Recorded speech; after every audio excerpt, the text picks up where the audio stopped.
Les gars, le calvaire que j'ai vécu, j'aimerais partager cette expérience-là, la pire expérience de mon séjour ici en Italie. En fait, c'était le jour de mon anniversaire, le 3 janvier.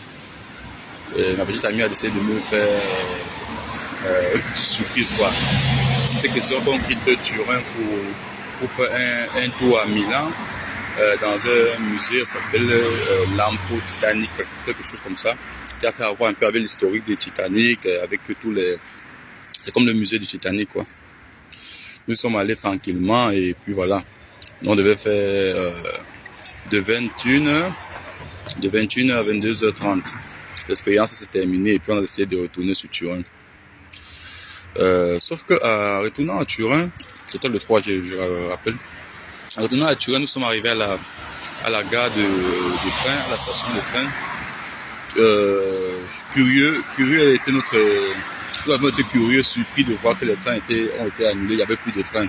Les derniers trains étaient déjà partis, donc il n'y avait plus de trains, chose qui n'était pas le cas depuis le début. Bref, quelles sont les péripéties. Et puis, sur cette base, on s'est dit, voilà, il est temps qu'on aille dans un petit resto manger quelque chose. Sauf qu'en regardant à gauche, à droite, il n'y avait plus de restaurants ouverts. C'était dans la Milan Garibaldi. Pour ceux qui le connaissent, c'est proche de Milan Central. Donc on est arrivé, on a cherché les restaurants. Le seul qu'on a trouvé, c'était un restaurant chinois. On est entré là-bas, sauf que c'était déjà fermé, l'heure de la fermeture. Ils avaient déjà tout fermé, quoi. Il y avait plus de possibilité de manger, de commander. Ils ont décidé de partir prendre un Flixbus pour rentrer ou bien notre transport. Tout c'était loin il fallait aller jusqu'à Milan Central, c'était à 45 minutes de là. On ne réussissait pas parce que le dernier bus serait parti à 35. Il serait parti à moins de 30 minutes. On a donc décidé dans ce cas-là de prendre un Airbnb et passer la nuit, puis se lever le matin, le 4 matin pour prendre le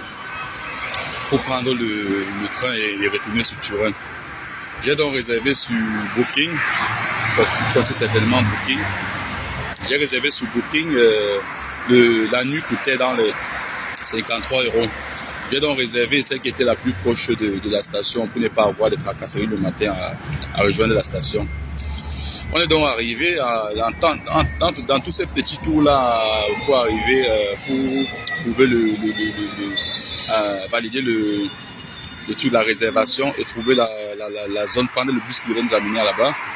Dès qu'on est arrivé, il était dans environ minuit. On est donc arrivé à la dite hôtel, ça s'appelait B&B Music. C'est à Milan Garibaldi. On est donc arrivé pour le check-in, il y avait une famille qui était en train de faire son check-in, ça a un peu pris du temps. Voilà, on est arrivé les trouver, on a patienté. Notre tour arrive donc, le réceptionniste nous demande de donner le numéro de réservation. Je donne le numéro de réservation. Et puis, après ça, il contrôle et il nous dit, voilà, la chambre que vous avez prise n'a pas de douche incluse. Vous allez devoir partager la douche avec des autres gens. La douche sera commune. Et puis, il nous dit que voilà, il nous propose de nous donner une chambre avec une douche privée. Moi, on a répondu que non, pour le moment, on n'a pas vraiment besoin de ça. On a juste besoin de dormir et se réveiller le matin, rentrer sur Turin.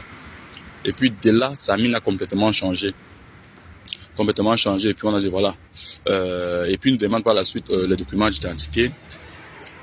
Comme naturellement j'ai toute l'habitude d'avoir tous mes documents avec moi en version digitale, quoi. Je les scanne et puis j'ai une application Adobe Scan que j'utilise toujours quand je change de téléphone. En accédant avec mon email, je retrouve facilement mes documents. J'ai dit donc voilà, je vais vous donner mon document d'identité en version digitale parce que moi on n'est pas sorti avec les documents physiques vu qu'on avait juste un aller-retour à Milan. Le monsieur dit catégoriquement que non, il ne peut rien faire pour nous, allez-vous-en. Je vous assure, c'est comme ça en italien c'était non posso fare niente, andate via. C'est une façon de nous chasser, quoi. J'étais choqué, mais bon. En tout temps, il y avait des gens qui descendaient, des gens venaient toujours faire le check-in, il y avait des Coréens qui venaient, des Chinois, des gens un peu du côté de la Russie là. De la Russie qui venaient, ils ont fait le check-in pour faire le check-in. Et puis il nous a dit libérer les planchers parce que moi je vais devoir faire le check-in à d'autres. Tranquillement on a décalé, on allait attendre dans la salle d'attente. On a patienté là-bas pendant plus d'une heure. Puis je me suis rappelé qu'il y a une application que le gouvernement, je crois que j'avais fait une vidéo dessus. Le gouvernement italien avait mis sur pied pour pouvoir intégrer les documents d'identité en version digitale. C'est-à-dire pour ceux qui n'avaient pas les documents d'identité, qui ne voulaient pas marcher chaque fois voir les pièces d'identité, pouvaient installer cette option-là. Moi, je l'avais fait. Du coup, je l'ai fait parce que le fait que j'ai tous mes documents dans le téléphone, c'est parce que j'ai eu à perdre les documents 2 fois. Et ça a été compliqué de les retrouver. De perdre mes documents d'identité. Mon portefeuille avait toutes les pièces d'identité. Du coup, je sors rarement, sauf quand c'est vraiment nécessaire. On a donc attendu là, et puis il nous a chassé d'aller attendre parce que lui il va faire enregistrer les autres personnes. Il a enregistré les autres par derrière. Une heure est passée, et plus d'une heure est passée, puis on voyait les gens qui venaient se plaindre disant, les Coréens, parmi ces gens-là, les Coréens là, qui disaient, mais comment c'est fait-il que nous sommes à la douche, on veut se laver et il n'y a pas de l'eau chaude, l'eau est totalement glacée. Et le réceptionniste répond que voilà, comme vous voyez, vous êtes nombreux qui sont en train de prendre le bain au même moment, du coup c'est normal qu'il n'y a pas l'eau chaude. Dans ce cas-là, quand est-ce que je vais me laver si... Mais bon, bref, moi je me suis dit aussi dans ma tête que est-ce que c'est possible dans un hôtel que vous n'ayez pas suffisamment d'eau chaude? Sinon, réglez les boilers de chaque douche pour que ce soit, pour que tout le monde puisse avoir quelque chose. Mais bon, j'ai attendu. Et puis quand je me rappelle que voilà, on a l'application avec les documents d'identité dedans en version digitale sur le site du ministère, sur le site de l'État italien.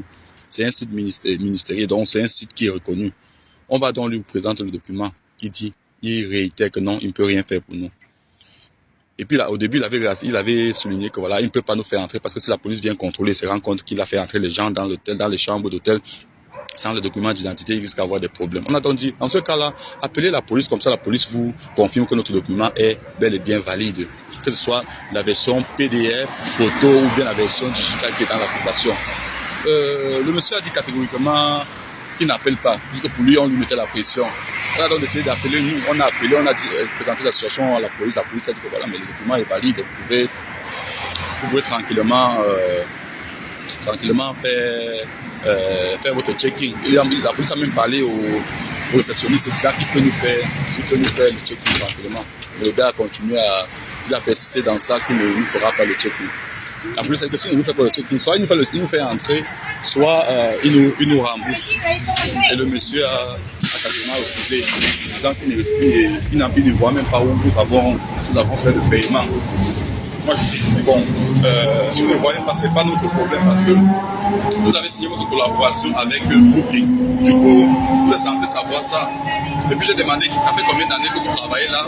Si vous n'êtes pas capable de savoir ces informations basiques, ou un réceptionniste, il a refusé de répondre parce que selon lui, ce sont des informations personnelles depuis combien de temps il travaille.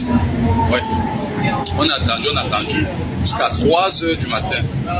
3 heures du matin arrivé, j'ai dit que j'avais payé la chambre pour la nuit du 3 au 4. Puis il y a 3 heures du 4 janvier. Il décidait qu'il fallait donc fermer. On était dans la chambre, on était dans la salle d'attente, la lumière. Il vient dans la salle d'attente, il éteint. Moi j'allume, je dis mais monsieur, on est là, ça n'a pas de sens que vous éteignez quand nous sommes là. Il dit, comme vous voyez, il y a des gens qui dorment à côté. Je dis mais en quoi est-ce que la lumière dérange ces gens qui sont à côté de nous? Ils sont à côté, si on a d'autres chambres. Bref, il a continué à persister à éteindre la lumière. Il dit que nous devons sortir parce que lui, il doit s'en aller. J'ai dit que non, moi, dans ce cas-là, j'ai payé et il est inadmissible que je sorte. Soit vous allez me faire déguerpir par la police. Lui, il allait appeler la police. La police est donc venue. C'était 2 éléments de la police. Ils sont arrivés, ils nous ont posé la question, on a expliqué toute la situation. Et puis, ils ont compris, je lui ai parlé de l'application et de la version digitale des documents. Le policier a dit, ouais, bien sûr que le document est valide. Il a donc pris la photo de nos permis de conduire. C'était le permis de conduire qui vaut aussi comme document. Il allait faire le contrôle et puis il a vu que c'est valide. Il a dit au réceptionniste que celui-là, ce dernier peut nous faire donc entrer à la chambre tranquillement. Et puis il nous a fait le check-in. À la fin, je me suis rendu compte qu'il n'y avait plus de chambres. Bon, lui, il a dit, voilà, il n'y a plus de chambres. Il n'a pas dit ça clairement. Il a dit qu'il devait nous donner une chambre avec une douche privée. Et c'est là qu'il nous a fait entrer dans la chambre. Et on a réservé. On a malheureusement avec 3h30. C'est en gros la situation que j'ai vécue à Milan avec ce réceptionniste incompétent. La vidéo, je peux faire une vidéo plus longue. Mais bon, en gros, c'est cela. Les gars, vraiment, faites attention. Quand vous regardez les avis sur les sites, tenez-en compte pour ne pas tomber dans le même piège que moi. Si vous avez vécu une situation pareille, n'hésitez pas à me dire en commentaire pour qu'on en partage. Bisous à vous.